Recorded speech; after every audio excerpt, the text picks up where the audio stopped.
Dalam 10 menit ke depan jamaah sekalian, saya akan menyampaikan khutbah Jumat di penghujung tahun ini dengan judul Hidup Masih Koma Belum Titik. Hidup masih koma belum titik. Sebagai dasar, saya akan membacakan firman Allah di dalam surat Al-Imran ayat 190. Bismillahirrahmanirrahim. Inna fi khalqis samawati wal ard wa ikhtilafil laili wan nahar la ayati liulil albab. Allah berfirman, sesungguhnya di dalam penciptaan langit dan bumi dan pergantian siang dan malam itu ada pelajaran-pelajaran bagi orang-orang yang cerdas. Ada pelajaran bagi orang-orang yang cerdas. Yang tidak cerdas tidak bisa mengambil pelajaran ini. Jadi ulil albab itu orang-orang yang cerdas. Di setiap pergantian siang dan malam dan penciptaan langit dan bumi ini ada pelajaran bagi orang-orang yang cerdas. Yang tidak cerdas tidak bisa mengambil pelajaran ini. Ayat ini memerintahkan kita semuanya jemaah sekalian untuk mengambil pelajaran dari dua hal yang penting. Yang pertama tentang penciptaan langit dan bumi, dan yang kedua tentang pergantian siang dan malam. Yang pertama soal penciptaan langit dan bumi. Ini peristiwa besar jemaah sekalian, karena langit itu begitu luasnya. Sampai hari ini tidak ada satupun orang pintar yang tahu batasnya langit itu di mana, tidak ada yang tahu. Jangankan sampai ke langit, kita ini belum tahu di mana batas bumi. Itu pun Allah masih menciptakan tempat yang lebih besar dari bumi dan langit, yaitu yang namanya Arsy. Arsy itu lebih besar dari bumi dan langit. Oleh karena itu, jangan satupun ada di antara kita ini yang sombong karena sesuatu hal. Yang kaya tidak boleh menyombongkan kekayaannya. Yang kaya tidak boleh menyombongkan kekayaannya, lalu menghina, menyakiti orang-orang miskin. Mungkin secara kata-kata tidak menyakiti, tetapi cara hidupnya itu yang membuat iri orang miskin. Ada orang yang susah cari makan susah, dia berfoya-foya, suka selfie, suka pamer. Itu menyakiti perasaan orang miskin. Ada orang yang pintar, gelarnya panjang, karyanya banyak, mendapatkan bintang penghargaan begitu banyak. Tidak boleh kemudian memandang orang lain itu semuanya bodoh. Tidak boleh memandang orang lain itu semuanya bodoh. Ketahuilah, siapapun yang pintar harus tahu ada orang yang lebih pintar. Kalau ada orang yang lebih pintar, pasti ada yang lebih pintar lagi. Maka jemaah sekalian yang sangat saya hormati, tidak boleh kita menyombongkan ibadah kita. Tidak boleh kita menyombongkan ibadah kita.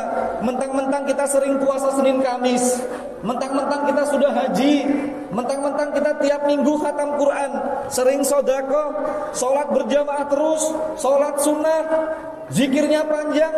Tidak boleh kemudian kita merasa kita ini paling benar sendiri, paling suci sendiri, yang lain tidak benar, yang lain itu kotor, dirinya sendiri yang suci. Bahkan seolah-olah dia berkata hanya dia yang pegang kuncinya surga, yang lain tidak boleh. Maka hadirin sekalian yang sangat saya hormati, di dalam proses penciptaan langit dan bumi itu kita ditunjukkan oleh Allah. Allah itu maha kuasa. Allah itu maha kuasa. Sampai memutar matahari. Matahari itu beratnya jutaan kali lebih berat daripada bumi. Itu pun Allah putar dengan sangat mudah. Apa susahnya kalau Allah bertindak seperti yang dilakukan di zaman-zaman Nabi yang terdahulu? Apa susahnya bagi Allah? Ada orang yang dulu karena kesombongannya, dalam sesaat, hanya sesaat muka mereka berubah menjadi kerak, menjadi monyet semuanya. Kunu qiradatan khasiin. Apa susahnya bagi Allah? Orang-orang yang sombong, yang angkuh itu, kemudian bumi itu digoncang, bumi itu dibalik, diputar. Seperti kejadian gempa bumi di Palu waktu itu, tsunami. Diputar bumi, dibalik. Sebelum dibalik, dihujani batu yang berapi, baru dibalik. Apa susahnya bagi Allah? Allah mengirim angin, yang angin itu panas, dan kemudian dalam sesaat seluruh manusia mati. Itulah pelajaran-pelajaran dari yang pertama tadi, tentang proses penciptaan langit dan bumi.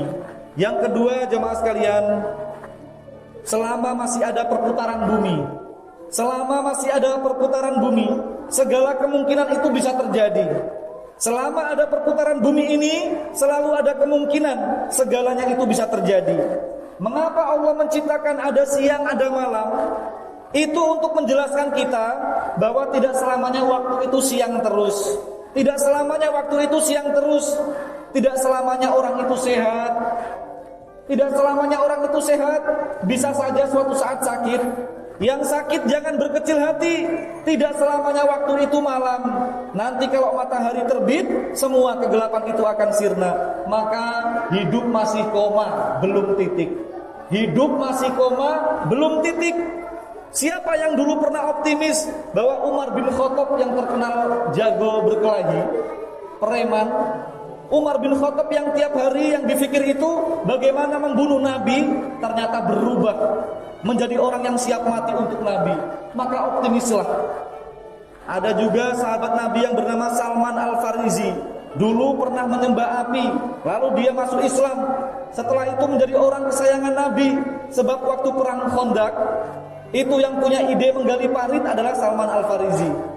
Saudara-saudara kita yang sekarang mungkin tidak muslim, bisa saja suatu saat muslim.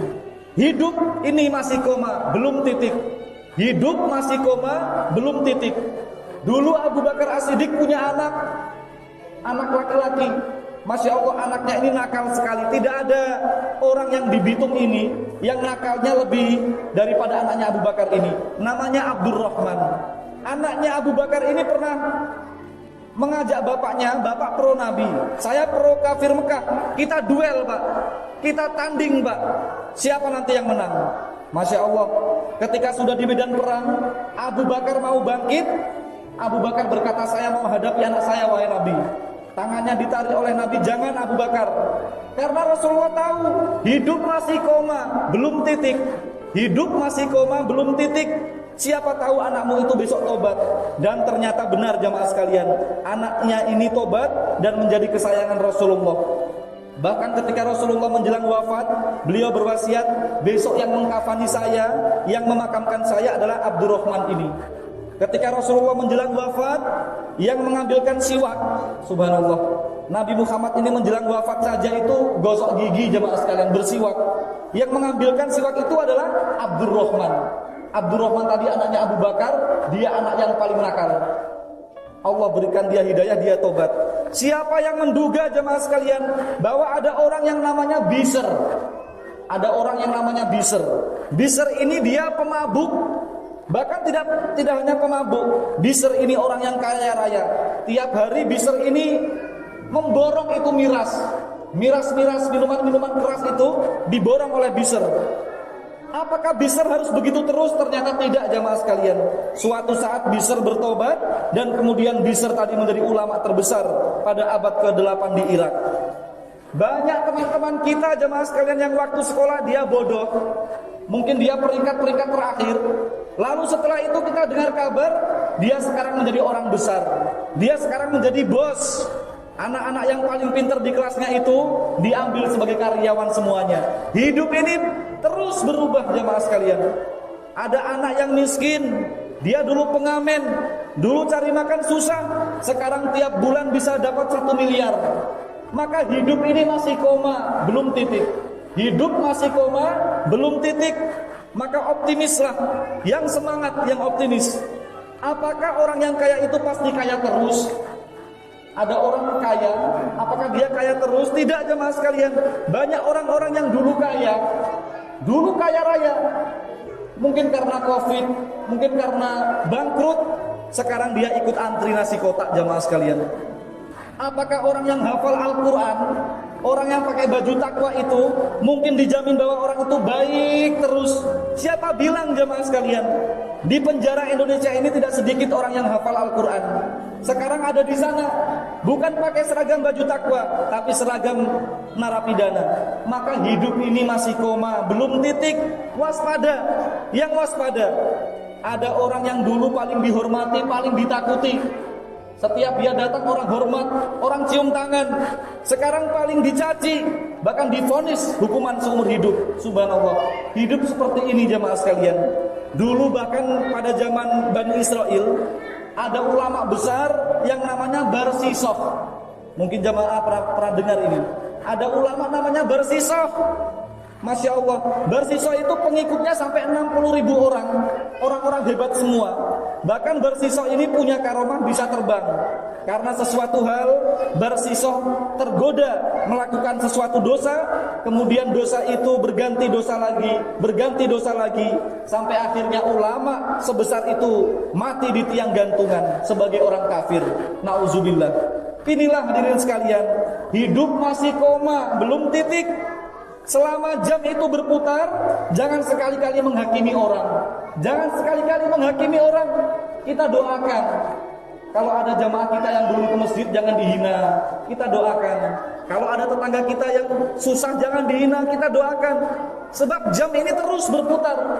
Ada kemungkinan-kemungkinan, ada perubahan-perubahan. Karena hidup masih koma, belum titik. Selalu ada kemungkinan. Kemudian kita juga harus berhati-hati jamaah sekalian. Maka di akhir khutbah ini kita semua bermohon kepada Allah, berdoa kepada Allah sesuai doa yang diajarkan Allah di dalam surat Al-Imran. Insyaallah kita hafal. Rabbana la tuzigh qulubana ba'da idh hadaitana wa hab lana min ladunka rahmah innaka antal wahhab. Allahumma ya Allah, jangan cabut petunjuk yang Engkau berikan kepada kami. Innaka antal wahhab. Sungguh Engkau Tuhan yang Maha memberi. Mudah-mudahan khutbah ini bermanfaat untuk kita semua. Aqulu qouli hadza wastaghfirullah innahu huwal ghafurur rahim. Allahumma ighfir lil muslimina wal muslimat wal mu'minina wal mu'minat al ahya'i minhum wal amwat. Allahumma lakal hamdu kulluh wa lakal syukru kulluh wa ilaika yurja'ul amru kulluh. Wahai Allah, kami bersyukur Engkau masih menghidupkan kami sampai Jumat ini ya Allah. Kami bersyukur atas limpahan nikmat-Mu selama setahun ini. Semua suka dan duka telah kami rasakan, dan semua itu terjadi atas rencana-Mu yang pasti terbaik untuk dunia dan akhirat kami. Allahumma ya Allah, cukupilah kami dengan rizki-Mu yang halal, jauhkan kami dari yang haram, seperti Engkau menjauhkan antara timur dan barat. Maha suci Engkau ya Allah, terimalah semua ibadah kami dan ampunilah dosa-dosa kami semua, karena belum mampu menyembah-Mu secara benar selama setahun ini. Wahai Allah, memasuki akhir tahun ini, kami mohon kepadamu untuk berubah dari gunungan dosa selama setahun ini menjadi lautan ampunan pada tahun yang akan datang. Dari kesalahan ibadah menjadi ibadah yang benar, dari sakit menjadi sehat, dari sedih dan kurang rezeki menjadi bahagia dengan limpahan rezekimu, dari serakah menjadi syukur dan qanaah, dan dari maksiat menjadi taat beribadah. Allahumma ya Allah, rubahlah hidup kami dari kebiasaan-kebiasaan buruk selama setahun ini menjadi kebiasaan yang terpuji pada tahun yang akan datang. Dari khawatir menjadi tenang, dari kegelapan menjadi penuh cahaya, dari sulit menjadi mudah, dari kemunduran menjadi maju dan berprestasi, dari hina menjadi mulia, dari malas menjadi semangat, dari yang semula Engkau murkai menjadi Engkau cintai, dan dari tidak pasrah menjadi pasrah sepenuhnya kepadamu. Hasbunallahu wa ni'mal wakil. Walhamdulillahirabbil alamin.